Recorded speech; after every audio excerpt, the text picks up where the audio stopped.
Bom, pessoal, não consegui fazer a minha live por motivos óbvios. Eu vou fazer um vídeo aqui mais curtinho, espero que entendam, mais resumidinho aqui, mas eu não poderia deixar de falar dessa estreia do Dorival Júnior. Cara, no resultado não tem muito o que dizer, né?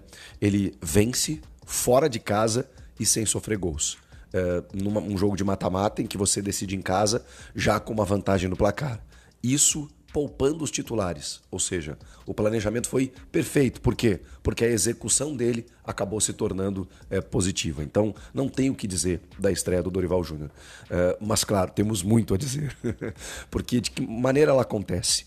Quando todos imaginavam um losango ali no meio, com uma prévia na escalação que tinha o Coronado como titular, na ponta desse losango, com outros jogadores ali, como Ranieri, Carrilho, Martínez e tudo mais, o próprio Romero e o Yuri Alberto, ele simplesmente coloca todo mundo no banco.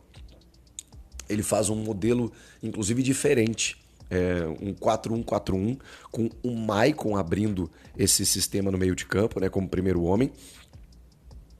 Depois o Breno Bidon, o Charles, o Alex Santana e o Thales Magno. Uma linha de 4 com o Héctor Hernandes ali na frente. Claro que o Thales se aproximando do Héctor Hernandes, o Breno Bidon mais próximo da construção e o Charles, muitas vezes aberto pelo lado direito, participando muito do jogo. E isso é muito característica do Dorival. Ele chega no elenco e obviamente, muda o treinador, né? Muda o olhar também sobre muitos jogadores.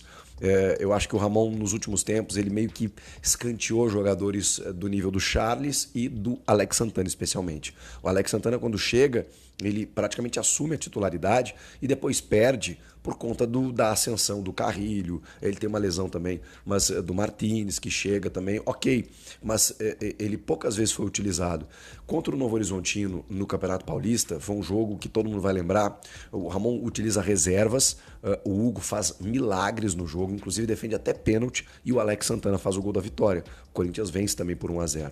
É um time que mudou o comando técnico, né? Não tem mais o Eduardo Batista, agora tem o Humberto Louser, que está acostumado muito com times de Série B, Chapecoense, treinou várias equipes, e chega no Novo Horizontino e tem um time de figuras bem conhecidas, né? O Léo Natel entrou no segundo tempo, o Pablo Diego, um jogador muito agudo, deu trabalho para o Hugo. Aliás, o Hugo fez defesas importantes. Então, assim, foi 1-0, o Corinthians não sofreu gols, o que é um ponto importante para essa defesa, que teve Kaká e André Ramalho pouco exigidos, dá para dizer assim. Eu sei que o Hugo fez algumas defesas, mas eu acho que a defesa não teve tanto trabalho assim.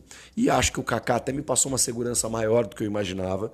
Tá? O Fabrício Aguilera foi o lateral pela esquerda, o Mateuzinho pela direita faz a jogada do gol, numa boa iniciativa dele, né? Ele antecipa, rouba essa bola, toca no Thales Magno, que não está impedido, né? Depois a linha foi traçada, ele chuta cruzado e o Héctor Hernandes, mais um gol dele, o espanhol, acaba fazendo o gol. É importante porque assim, o Dorival está dando chance. Ele chegou e já deu oportunidades para jogadores que não estão acostumados a jogar sempre, que não são os teoricamente titulares, terem uma oportunidade de mostrar para esse novo chefe o que eles podem render. Então, o Thales foi titular, jogou 90 minutos, o Héctor Hernandes fez o gol, Charles, Alex Santana, jogadores que a gente não estava vendo mais. E daqui a pouco a gente pode entendê-los como uma alternativa importante. O próprio Maicon também na primeira função. E aí o Corinthians abre o placar, consegue o seu 1-0 no primeiro tempo, mesmo que o Hugo tenha feito com 5 minutos uma boa defesa. No segundo tempo, o Dorival alça a mão dos titulares para dar minutagem. E aí tem ali o Yuri Alberto, o Carrilho, entra o Ria também, o Martínez, esses jogadores, né? O próprio Yuri Alberto no lugar do Héctor Hernandes, o Ranieri no lugar do Alex Santana. Enfim, esses jogadores entram no segundo tempo e o time, para muitos torcedores, acabou piorando. É que o Novo Horizontino, naquele momento do jogo, começou a empurrar o Corinthians para buscar o empate. E aí o Hugo foi mais importante ainda, né? Ali o Corinthians foi um pouquinho bombardeado, sofreu um pouquinho de pressão. Tem um gol que o Marlon perde, ele entrou no segundo tempo, que é inacreditável, né? A bola sobra na marca do pênalti, ele tira do Hugo, inclusive. O Hugo estava vendido no lance, a bola passa isso aqui da trave. Foi a chance mais clara que o Novo Horizontino teve. Contou com a sorte também o Corinthians, é verdade, mas assim, o time não rendeu o esperado no segundo tempo, mas vamos lá, vamos para a prática, vamos para o efeito prático disso. O Dorival conseguiu preservar esses jogadores, eles jogaram menos minutos, ou seja, estão mais descansados para o fim de semana no Campeonato Brasileiro, onde tem uma prioridade aí nesse momento. Era um jogo de ida fora de casa, ou seja, você podia arriscar um pouco, porque caso desse muito errado, você tem a chance de recuperar em casa, e deu muito certo. O Corinthians venceu o jogo, então assim, deu tudo certo. Dentro da ideia montada pelo Dorival, dentro do planejamento estratégico de questão física, de gestão física e também pela parte técnica, para ele entender que possui algumas alternativas de jogadores para poder contar no elenco, né, a partir daí. Então, assim, deu certo, gente. A gente precisa ver agora a sequência disso, porque esse não é o time do Dorival, não é o time titular. Ele respondeu até sobre o Igor Coronado na entrevista coletiva, dizendo que conversou com o Coronado e sentiu dele a possibilidade dele ser esse cara, esse meia armador. Ele acha que o Bidon não é esse cara, ele não tem as mesmas características, e eu concordo. Então, ele montou um time hoje emergencial dentro de um sistema que ele poderia utilizar com esses jogadores para não ter o 4-3-3 que durante muito tempo ficou um buraco ali no meio campo sem ter um meia armador, e criou uma alternativa de jogo para poder comportar esses jogadores que ele tinha na ausência de dois meias armadores, no caso o Garro e o Coronado. Então esse é o Dorival. O Dorival, ele vai lá, ele vai pensar um jogo e ele vai pensar assim, bom, eu não tenho Garro, eu não tenho Coronado, o que eu vou fazer? Bom, eu vou fazer o seguinte, eu vou povoar esse meio de campo aqui, mas eu vou gerar um sistema aqui mais compacto para ter aproximação. Então ele fez o 4-1-4-1, com o Maicon à frente da zaga, esses 4 meio-campistas, sendo que um deles é o Thales Magno, que faz esse vai e vem com o ataque, e aí ele gerou conexão entre os setores. Esse é o Dorival, que é o que o Ramon tinha dificuldade de fazer. Ele se abraçou no 4-3-3 e ele não abriu mão disso. Mesmo quando a gente percebia que não havia conexão entre meio e ataque, que havia um buraco no meio de campo e ele não conseguia corrigir. O Dorival no primeiro jogo pensou assim, bom, são essas peças que eu tenho? Tá bom, deixa eu montar aqui um outro sistema, e em um treinamento ele conseguiu dar uma nova cara.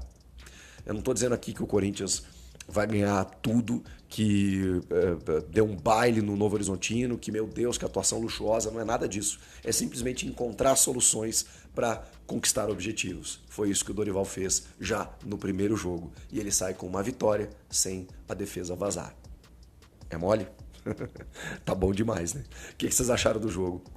O vídeo é mais curto, vocês me perdoem.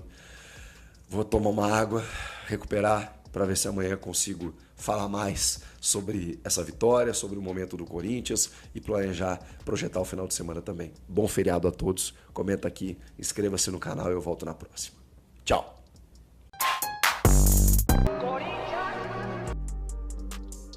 Fala, fiel! O futuro do Timão está sendo construído. O Corinthians acaba de registrar sua 27ª contratação para a base em 2025. Vamos entender o que isso significa para o clube. O Corinthians registrou mais um meia para suas categorias de base, totalizando 27 contratações em 2025. Dessas, 18 foram para o Sub-17 e 9 para o Sub-20. O clube segue focado em fortalecer suas equipes de base, visando revelar novos talentos para o time principal. Investir na base é essencial para garantir a sustentabilidade e o sucesso a longo prazo do clube.